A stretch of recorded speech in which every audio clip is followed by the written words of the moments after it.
الان میپرسید کدوم بیمه درمانی رو انتخاب کنیم؟ کمک رسان ایران SOS شرکت خدمات درمانی هستش. تنها محصولش درمان هستش. فرقش با شرکت‌های بزرگ دیگه مثل البرز که در کنار درمان مسئولیت مهندسی آتش سوزی رو ارائه میدن، اینه که تک محصولی هستش و بهترین خدمات درمانی رو داره. شرکت‌های بیمه‌ای مثل بیمه ملت، سامان، آسماری، پاسارگاد، حکمت، امید، حافظ میان خدمات درمانی رو از خود شرکت SOS میخرن و حکم واسطه رو دارن.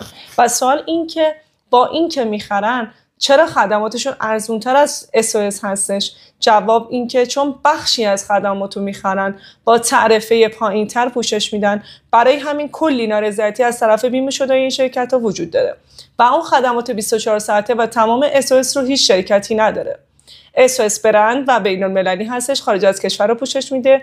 خدمات 24 ساعت هست، پزشک در منزل، اورژانس زمینی هوایی، دارو کمیاب، نیاز به درمان در خارج از کشور باشه با یک همراه رو پوشش میده. با توجه به این شرایط در مواقع اضطراب درد دیگه استرام درمان رو نخواهید داشت. در صورت تمایل به عضویت در واتساپ پیام بدید. سلامت باشید.